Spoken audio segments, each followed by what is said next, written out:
Mexican culture और Indian culture कहते हैं काफी सिमिलर सिमिलर है, क्योंकि स्पाइसी फूड वो भी खाते हैं, हम भी खाते हैं स्पाइसी फूड। राजमा खाते हैं वो राजमा शायद? बहुत ज़्यादा खाते हैं वहाँ पे। चिकन खाते हैं, रोटी खाते हैं, रोटी मतलब तड़ते रोटी खाते हैं। हाँ। खाना बहुत सिमिलर है उनका हमारे साथ। और क्या वैल्यूज सिमिलर लगी आपको? वैल्यूज़ तो हैं, फैमिली वैल्यूज़ वहाँ भी आपको देखने को मिलेंगे। वैल्यूज़ में वो लोग भी बहुत ज़्यादा हेड नोट करते हैं, आपको देखोगे तो लाइक नोट करते हैं वो लोग। हाँ। और वहाँ पे जैसे मेक्सिको में थे आप, तो कुछ जैसे वहाँ पे वो बहुत चलता है कार्टेल वगैरह का सिस्टम, तो कुछ देखा कार्टेल आपने? जनरली टूरिस्ट को परेशान नहीं करते हैं, टूरिस्ट के अच्छा। साथ उनका हमने तो अलग सुना है टूरिस्ट को बचाते हैं वो पुलिस बचाते से। हैं। टूरिस्ट को आप कुछ नहीं करेंगे। हाँ। एक एग्जाम बड़ा ही अनफॉर्चुनेट एग्जांपल था, एक लड़की थी इंडिया की, ट्रैवल ब्लॉगर थी, और उसकी डेथ हो गई थी क्योंकि दो कार्टेल आपस में भिड़ गए थे। हाँ। तो उस बीच में वो फायरिंग में आ गई थी, उसकी डेथ हो गई थी। बट वो टूरिस्ट को कुछ नहीं करते जनरली। भाई और आपने वर्ल्ड में जैसे इंडिया का हिंदू कल्चर हमने सुना है बाली में आपको देखने को मिलता है, ऐसा और कौन सी जैसे आपने बताया कि सूरीनाम में दिख जाएगा आपको, गयाना में दिख जाएगा, और कहाँ मॉरिशस में दिख जाएगा, मॉरिशस में, फिजी में दिख जाएगा, और भी किसी कंट्री में जैसे रशिया में कहते हैं बहुत लोग आजकल। रशिया में एक्चुअली वो हो रहा है, पूरा हिंदुज्म नहीं, किसी की ये सब कंट्री पूरा हिंदुज्म मानती है, बट रशिया में एक सेक्टर जो इस्कॉन वाला पार्ट है, सिर्फ जो कृष्णा को मानते हैं वो लोग। अच्छा। एक तो वो उन्होंने स्टार्ट कर दिया है अभी। रशिया में आपको बहुत सारे यूरोपियन कंट्रीज में देखने को मिल जाएगा क्या कि लोग आते कि हैं? लोग हरे राम हरे कृष्णा कर रहे हैं, और बड़े बड़ी एकदम उन्होंने मूर्ति बना रखी है, उसको फॉलो कर रहे हैं। ओ, भाई ऐसी कौन सी कंट्री है जहाँ पर आप जाना रिग्रेट करते हो, मतलब आप बेकार ही गए, आपको बिल्कुल मजा नहीं, ऐसा रिग्रेट तो नहीं है, मुझे एक बार तो हर जगह जाकर देखना ही था। अच्छा। लेकिन मैं वापस से बहुत सारी कंट्री नहीं जाना चाहूंगा अनलेस एंड उनमें से कौन सी country आती पैसे है? मुझे नहीं मिले। पैसे भी देने पड़ेंगे आपको वहाँ जाने के लिए, और सारा खर्चा भी, तभी जाऊंगा सारी कंट्रीज में। ऐसे नहीं जाऊंगा। कौन सी है वो? Example Djibouti. भाई जिबूटी कौन सी कंट्री है, कहाँ पड़ती है ये? ये जिबूटी है हॉर्न ऑफ अफ्रीका में, इजिप्ट और साउथ सूडान के आसपास है वो, कि एक छोटी सी टाइनी सी कंट्री है, बट वहाँ पे मिलिट्री बेस बहुत सारे हैं। सारे देश के वहाँ पे मिलिट्री बेस आपको मिल जाएंगे। वो देश मिलिट्री बेस के लिए बना हुआ है। यूएस की मिलिट्री बेस है, चाइना की मिलिट्री बेस है, फ्रांस की है, यूके की है, सबकी मिलिट्री बेस आपको वहाँ पे मिल जाएगी। तो उसकी वजह से लोग वहाँ पे थोड़े हॉस्टाइल हो रखे हैं, बिल्कुल भी पसंद नहीं करते टूरिस्ट को। आप जाओगे रोड पर लेके चिल्लाएंगे, हे जाओ यहाँ से, जाओ यहाँ से, ऐसे कुछ बोले लग जाएंगे। इतना मेरा बुरा एक्सपीरियंस रहा उस देश के अंदर। मैं गया था, रहूँगा 1 हफ्ते। मैं सुबह पहुँचा हूँ, शाम को बोले चलो छोड़ो इस देश को, मैं निकल रहा हूँ इस देश से। अच्छा। मैं कहा जाता हूँ इस देश से, हो गया मेरा। इतने बुरे लोग मिले वहाँ पे, फिर मैंने कहा चलो ठीक है, मुझे इस देश में रहना ही नहीं है। भाई जैसे आपने एक वो सिटी बताई थी जहाँ सब कुछ वाइट है, हाँ। ऐसी और कौन सी कंट्रीज या सिटीज है जिनके अलग ही रूल्स हैं या अलग ही माहौल है? एक कंट्री है एरित्रिया है, वो भी जस्ट जिबूटी के नॉर्थ में है। वो कंट्री 90s 50s 60s में जी रही है। उस देश में आई थिंक दुनिया की इकलौती ऐसी कंट्री है जहाँ पर इंटरनेट नहीं है। अच्छा। आज के ज़माने में इंटरनेट नहीं है। दुनिया में इकलौती ऐसी कंट्री है जहाँ पर मोबाइल डाटा नाम की कोई चीज़ होती ही नहीं है। फ़ोन डाटा होता ही नहीं है, सिम कार्ड में फ़ोन डाटा नेटवर्क मिलता ही नहीं है। ऐसा क्यों है भाई उस देश क्योंकि में? वो एकदम अलग ही रह रहे हैं, 50-60 साल पीछे रह रहे हैं। बट वहाँ वो पे- अवेयर है कि ये चीजें एग्जिस्ट करती हाँ, हैं? उनको पता है, वो सब पता अवेयर है? एग्जिस्ट करती है। हाँ। उनको पता है कि दुनिया के बारे में चीजें हैं। आपको छोटे छोटे कैफेज मिलेंगे जहाँ पे इंटरनेट मिलेगा। आपको चलना पड़ेगा, आपको वाईफाई वगैरह का कोई सुविधा नहीं है, आपको चलना पड़ेगा 1 किलोमीटर जाकर फिर कैफेज मिलेंगे। अच्छा। आप लॉग इन करोगे, इतना स्लो स्पीड, व्हाट्सएप मैसेज आने में लगता है 25 minute. Text message. Text message, internet का तो वो लोग, आधे लोग तो इंटरनेट जानते ही नहीं क्या होता है इंटरनेट। तो वो इस तरीके से क्यों जीना चाहते हैं, उनको उसमें मजा आ रहा है? वहाँ पे डिक्टेटरशिप है, वहाँ पे तानाशाही है, और तानाशाह चाहता है कि ऐसे लोग जिए। और जैसे टूरिस्ट जाते हैं तो उन्हें डर नहीं है कि टूरिस्ट आके बताएंगे तो लोग प्रोटेस्ट इसलिए तो करेंगे? बहुत डिफिकल्ट वीजाज हैं इन सब कंट्रीज का, आपको बड़े मुश्किल से मिलता है, कभी कभी बिना मतलब का रिजेक्ट कर देंगे, बिना पूछे सोचे समझे। बट मैं लकी था कि मुझे मिल गया और मैं चला गया। और इनकी रिक्वायरमेंट क्या होती है? जैसे कई कंट्रीज मांगती है कि स्टे दिखाओ, फ्लाइट दिखाओ, बैंक बैलेंस दिखाओ, ये लोग ये क्या सब कंट्रीज की कोई रिक्वायरमेंट, ये कंट्रीज में क्या होता है कि आप एक लोकल बंदा ढूंढो वहाँ पे। लोकल बंदा आपके बिहार पे वीजा अप्लाई करेगा कि इस बंदे को मैं जानता हूँ, ब्ला कैसे जानता हूँ नहीं जानता हूँ, या तो फिर कोई टूर एजेंसी है, एंड देन आपको वीज़ा मिलेगा। आपका वहाँ पे था कोई दोस्त? वहाँ पे एक टूर एजेंसी वगैरह से आप कांटेक्ट करके मैंने गया था मैं, तो same Gilgit Turkmenistan, same here. और वो देश बड़ा है या छोटा? वो छोटा सा देश है, और 1970s में रह रहा है। सारी पुरानी गाड़ियाँ हैं, लोग साइकिल पे चला रहे हैं, साइकिल वहाँ का मेन पब्लिक ट्रांसपोर्ट है। But at the same time मुझे ना अच्छा लगा कि वहाँ पे ना बच्चे शाम को फुटबॉल खेल रहे हैं, ना कि अपने फ़ोन में गेम खेल रहे हैं। ये भी देख के अच्छा लगा कि वहाँ पे कम्युनिटी बनी हुई है कि रोज़ शाम को सब साथ पैदल जा रहे हैं, सब कुछ फ़ोन में नहीं घुसे हुए हैं। आप चलो मेट्रो में जाकर देखो, सब स्क्रॉल कर रहे हैं, टिकटॉक या जो भी कर रहे हैं। यहाँ पे एकदम सब हम फ़ोन में घुस चुके हैं, वहाँ पे है ही नहीं फ़ोन। तो कोई घुसा हुआ ही नहीं, एकदम ऐसा लग रहा है कि अच्छा जीवन है इनका, कि लाइवली है, बहुत लाइवली है, एक दूसरे से मिले जुले हैं, काफ़ी कम्युनिटी वाइज जिंदगी जी रहे हैं। तो आपने वहाँ के लोकल लोगों से बात करी कि उन्होंने कभी ट्रैवल किया बाहर, वो लोग बाहर जाके जीते हैं मतलब नहीं बहुत ही डिफिकल्ट है, उनको परमिशन लेनी पड़ती है उन देश से बाहर जाने के लिए। ओके। हमें क्या है कि हमें जब मन के चलो, जब पैसे में वो निकल जाता हूँ मैं देश के बाहर, वो उनको चाहिए होता है परमिशन, कि गवर्नमेंट परमिशन देगी आप बाहर जा सकते हो, नहीं जा सकते हो। और वहाँ के मेजर लोग क्या करते हैं? जनरली एग्रीकल्चर हैं, छोटे मोटे काम कर लेते हैं, बहुत ही one of the poorest country में भी से आती है एक्चुअली वो। और उनकी खुद की करेंसी है, काइंड ऑफ वॉर में भी है कंट्री, वॉर कर रही है इथियोपिया के साथ। तो सब वो लोग ठीक है, मतलब लोग फिर भी खुश दिखे मुझे ना वहाँ पे, तो मुझे उसका अफसोस नहीं हुआ कि चलो ठीक है, अगर खुश हैं, 9 का यूज़ कर रहे तो क्या हो गया, खुश तो है ना, दैट्स मोर इम्पोर्टेंट। सही बात है। अच्छा भाई, आजकल हाइकिंग का बहुत ट्रेंड आ गया है, लोग पहाड़ों पे हाइक करने निकल जाते हैं, सुंदर सुंदर। तो इंडिया तो बहुत रिच है हाइकिंग के लिए अपनी, पर इंडिया के अलावा आपको कोई लगा हो कि वहाँ वो कंट्री हाइकिंग के लिए बहुत अच्छी है? बहुत सारे लोग आते हैं किर्गिस्तान, छोटी सी कंट्री, टाइनी सी कंट्री, मैंने कहा था कि स्विट्जरलैंड ऑफ एशिया कहते हैं। किर्गिस्तान हाइकिंग के लिए बहुत ही सुंदर जगह है, लोग एकदम हाइकिंग के लिए वहाँ पे यूरोप से आते हैं, फ्रांस से आते हैं, जर्मनी से आते हैं और हाइकिंग करने के लिए जाते हैं। आप गए थे वहाँ? हाँ मैं गया था, 3 महीने रहा हूँ मैं इस देश में।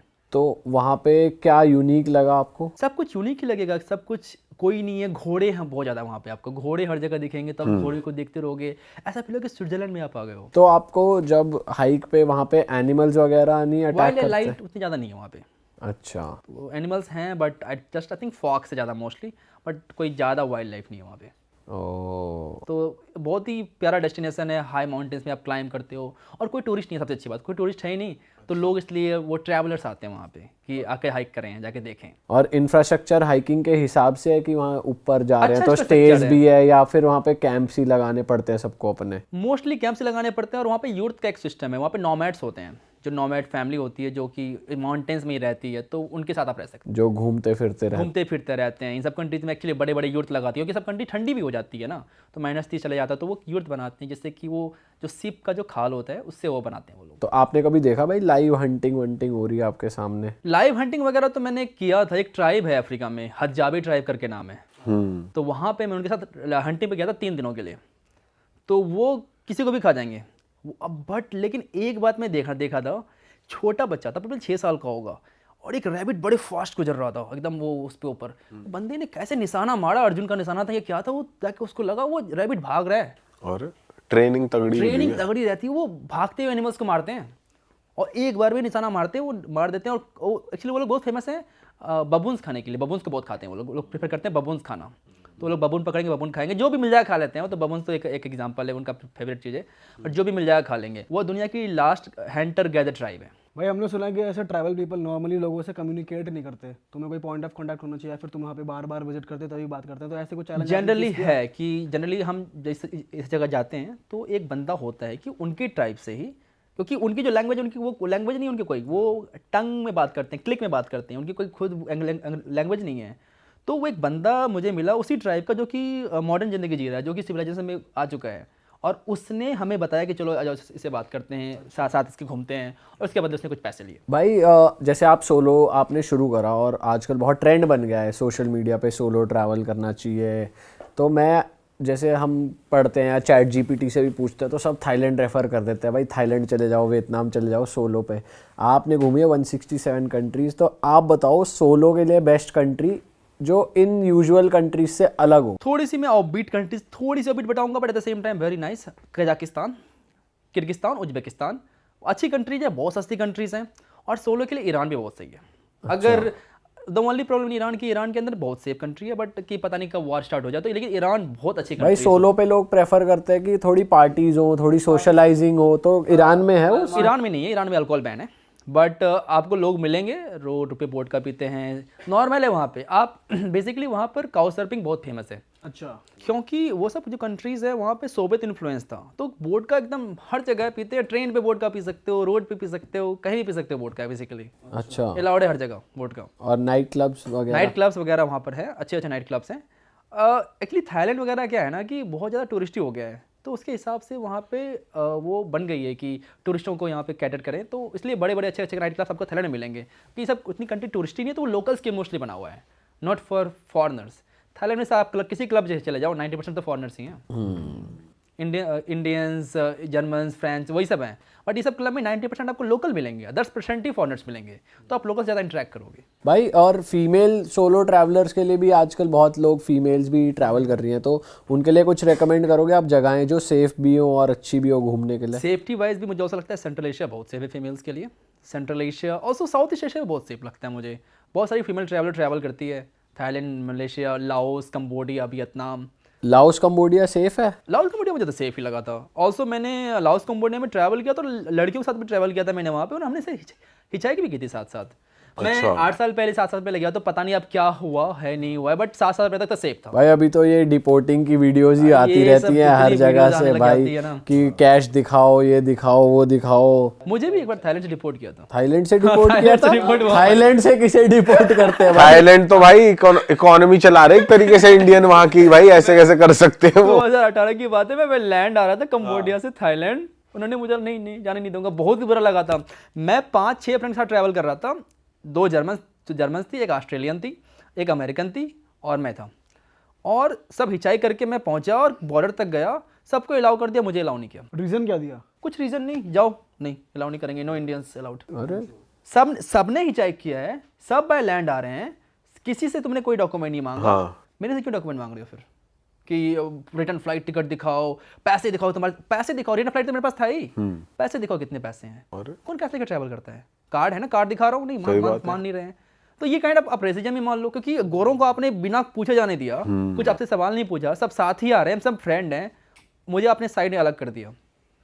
उसके बाद फिर मुझे फ़्लाइट लेनी पड़ी थी थाईलैंड जाने के लिए, लैंड पे अलाउ नहीं किया। भाई हमने ऐसा सुना है कि कभी, जैसे परमवीर भाई ने भी 1-2 इंसिडेंट्स हमारे साथ बताए थे, कि कभी आप जैसे किसी प्रॉब्लम में फंस जाओ ना, तो गोरे कई बार थोड़े सेल्फिश निकल जाते हैं।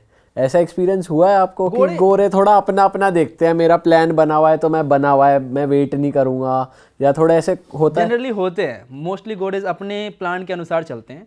आप प्रॉब्लम फंसे हैं, उनको कोई मतलब नहीं है, वो अपना ये प्लान है कि जाना है आज रात को तो जाना ही है। आपको कभी एक्सपीरियंस हुआ हाँ, ऐसा? जैसे कि मैं किसी के साथ ट्रैवल कर रहा हूँ, 4-5 दिन मिले हुए, लास्ट में मेरी तबीयत खराब हो गई, लास्ट दिन वो जाने वाला है, तो वो फ्लाइट लेके चला जाएगा कि जाता हूँ मैं अब, कि क्योंकि मेरी फ्लाइट छोड़ूंगा नहीं मैं। अब अगर ऐसे इंडियंस में होगा कि फिर तबीयत खराब हो गई, कैसे छोड़ दूँगा फ्लाइट, चलो फ्लाइट जाए में हम साथ में बैठेंगे जब तक तुम ठीक नहीं होते हो। ये देखा है मैंने, इंडियन के साथ ये होता है। भाई आप श्रीलंका गए हो? हाँ मैं गया हूँ। श्रीलंका हमने सुना है बहुत ज़्यादा अभी पार्टी में काफ़ी उसका सीन ऑन हो रहा है, हम इंस्टाग्राम रील्स पे देखते हैं कि बहुत पार्टीज हो रही है श्रीलंका में, ऐसा कुछ? मैं उस समय जब गया था तो उस समय क्राइसिस चल रहा था वहाँ पे, तो प्रोटेस्ट वगैरह चल रहे थे, वो गवर्नमेंट चेंज हो रही थी। आप हर जगह प्रॉब्लम पहुंचते हो भाई, Actually, क्या? लोग बोलते हैं मेरी किस्मत इसमें खराब रही है, जहाँ भी मैं जा रहा हूँ प्रॉब्लम्स हो जा रही है। हाँ ईरान, आपके एग्जांपल दे रहा हूँ मैं ईरान का, शाम को पहुंचा हूँ, सुबह वॉर हो रहा है। भाई सही में। और वो भी छोटी मोटी नहीं, B2 बॉम्बर आ रहा है सीधे। बॉम्बिंग गिर रहे हैं, मैंने वीडियोस में दिखाया है कि कैसे बॉम्ब गिर रहे हैं, कैसे एंटी मिसाइल को करती है, सब देखा है मैंने आंखों से। भाई साउथ कोरिया भी गए हो आप, वो कैसा लगा आपको? साउथ कोरिया गया हूँ, अच्छा लगा मुझे, लेकिन मुझे सुना है कि इंडियंस के प्रति वो जो रेसिज्म मैंने दिखा नहीं, मुझे कहीं फील नहीं हुआ मुझे कि अच्छा, कोई नहीं। रेसिज्म है या नहीं है। मैं क्लब्स वगैरह भी गया साउथ कोरिया के, लोग नॉर्मली बात कर रहे हैं, साउथ कोरियन लग्स लाइक हमारे ड्रिंक वगैरह बना के दे रही है, उनके साथ अच्छा। ट्रैवल किया मैंने। हाँ, साउथ कोरियन गर्ल्स वगैरह के हम साथ। तो ये सुन रहे हैं कि वहाँ के क्लब्स जो है वो स्पेशली बोर्ड लगा रहे, बैनर लगा रहे कि भाई इंडियंस मैंने नॉट तो नहीं अलाउड। देखा वहाँ का मोस्ट फेमस एरिया गया हूँ नाइट लाइफ की, मैंने ऐसा कुछ नहीं देखा। अच्छा। मुझे हर जगह एंट्री इन्होंने अलाउ की। लोग कैसे वहाँ के? लोग अच्छे लगे मुझे। भाई कुछ लोग हमें मिले जो गोवा भी घूमने आए थे, पर अब वो भी यही कहते हैं गोवा नहीं रहा टाइप्स। आपको ऐसा गोवा का फीडबैक मिलता है? गोवा का फीडबैक मुझे उतना ज़्यादा नहीं मिलता। मैं उनको बोलता हूँ कि अच्छी जगह जाओ, हमारे माउंटेन्स में जाओ। मुझे लगता है किसी को बोलता हूँ कहाँ जाना है, पहले एक काम करो लद्दाख जाओ, नहीं लद्दाख जाओ, नॉर्थ ईस्ट चले जाओ, ये सब अच्छी जगह है, इनको ये बोल देता हूँ। दिल्ली और ये सब, वो लोग मोस्टली दिल्ली, जयपुर और ये आगरा करने आते हैं ना। दिल्ली, जयपुर, आगरा करते हैं, इससे क्या होता है कि सब पे नेगेटिव इंप्रेशन जाता है। बट इंडिया के बारे में मैंने एक बात सुनी है, जितने भी फॉरेनर्स इंडिया आए हैं, either they love it or hate it, there is nothing in between. हाँ, आइदर बहुत प्यार इंडियन के प्रति कि एकदम मजेदार कंट्री वापस से बैक टू बैक आई जा रही है, या तो फिर कभी आएंगे ही नहीं। इंडियंस के लिए पॉजिटिव फीडबैक क्या सुना आपने, क्या क्या तारीफ करते हैं बाहर के लोग? कि इंडियन डेवलप्ड बहुत है, कि इंडिया में जो फैसिलिटीज़ बहुत है, जैप्टो की बात चलती है कि कैसे आप ट्रेन के अंदर आप जो मन करे खाना मंगवा सकते हो, वो सब बात चलती है। ये तो भाई उन लोगों के लिए बड़ी चीज तो है ही भाई, 2 मिनट में 10 मिनट में आ रही है हाँ, चीजें, ये आ रही है बाहर तो नहीं आती भाई। भाई ये भी बड़ी चीज़ इसलिए बनी है क्योंकि इंडिया की ये जो नेगेटिव इमेज है कि ये पुअर कंट्री है, गरीबी है, और प्लस यहाँ पर 5 मिनट में खाना भी आ जाता है, 10 मिनट में आ जाती चीज़ें, तो ये उनको हाइप की बात लग जाती है। ये ऐसे कैसे हो रहा है यहाँ? हाँ, कि कैसे 5 मिनट खाना आ जा रहा है। कि आपको ट्रेन में खाना मंगवाना, ट्रेन में आ जाएगा, सब कुछ ऑनलाइन है। पेमेंट सिस्टम देख लेते हैं हमारा, वो कन्फ्यूज अरे चलो फ़ोन से पेमेंट कर दे रहा है। हालांकि चाइना का पेमेंट सिस्टम तो बहुत ज़्यादा एडवांस है सब मामलों के। वो पाम से पे कर देते हैं, फेस से पे कर देते हैं, पता नहीं कहाँ से पे कर देते हैं। पर बहुत सारे इन्फ्लुएंसर्स हैं जो ट्रैवल भी कर रहे हैं, वो इंडिया आ रहे हैं, मतलब बुरी साइड भी ज्यादातर दिखा रहे हैं लोग कि यहाँ कूड़ा है या ये है वो इंडियंस भी है। तो करते हैं। मैं भी तो गया था तो अमेरिका, तो उनका भी पूरी साइड दिखाया कि देखो कैसे ड्रग करके लोग पड़े हुए हैं। तो वो भी करते हैं, इंडिया को ज्यादा टारगेट करते हैं। नहीं, बुरी साइड पे व्यूज ज्यादा आते हैं। ज़्यादा आते हैं, तो वो भी एज अ कंटेंट बाय सोचते हैं। अच्छी चीज़ें दिखाओगे तो कोई नहीं देखेगा। भाई यूरोप की बुरी साइड फिर भी दिखा सकते हो, यूएस की बुरी साइड दिखाओगे यूट्यूब पे तो वो फिर उसको हटा येलो डॉलर कर देते हैं। हाँ, डाउनलोड कर देते हैं वो, कर देगा वो। रिस्ट्रिक्ट कर, उन्होंने मेरा वीडियो कर दिया था वो वाला। ये कर देते हैं भाई वो। कि जाओ भाई बेटा कुछ आपको इंडिया की स्पिरिचुअलिटी को लेकर भी मिले हैं लोग जो ऋषिकेश आते हैं? कुछ ज़्यादा ही वो इधर इंडिया में जो लोग पसंद करते हैं वो मोस्टली योगा वाले बहुत सारे लोग आपको मिलेंगे कि योगा मेडिटेशन के ये लिए आते चीज कोलंबिया में भी हो रही है ना, इंडियन योगा और वो सब रिट्रीट्स कोलंबिया होती पूरी है। दुनिया में हो रही है। कोलंबिया क्या है, अच्छा, हर जगह आपको लोग मिलेंगे। स्पेशली मुझे लगता है लड़कियां ज़्यादा इसमें इंटरेस्टेड थी देन लड़के। लड़कियां कि मुझे इंडिया जाना है, ऋषिकेश जाना है, योगा सीखना। योगा सीखना है। हाँ, मुझे एक बात और याद आ रही है कि एक कंट्री है स्वातिनी, बहुत ही टाइनी सी कंट्री है। पहले इसका नाम था स्वाजिलैंड, तो लोग कंफ्यूज हो रहे थे कि स्वाजिलैंड स्विट्जरलैंड, तो नाम ही चेंज कर दिया उन्होंने, कर दिया स्वातिनी कर दिया उन्होंने नाम अब। तो वहाँ का एक किंग है, वो एक्चुअली एब्सोल्यूट मोनार्क कंट्री है, तो वहाँ पर राजा के पास सारी पावर होती है। तो उस किंग का एक नियम है कि एवरी ईयर वो 1000 लाइक सेमी न्यूड लड़कियों को डांस करवाएगा और उसमें से एक रानी बनाएगा एवरी ईयर। तो अभी तक 25-26 उसकी रानियाँ हो चुकी है। अरे 1000 लड़कियों को सेमी न्यूड डांस करवाएगा। डांस कराएगा, फिर पिक करेगा किसी एक को। किसी एक को पिक करेगा वो। और ये पूरी पब्लिक के आगे होता है ऐसा कुछ है? पब्लिकली नहीं, उसके महल के अंदर होता है। इसकी लाइव स्ट्रीमिंग होती है। टिकट भी मिलता है। टूरिस्ट जा सकते हैं।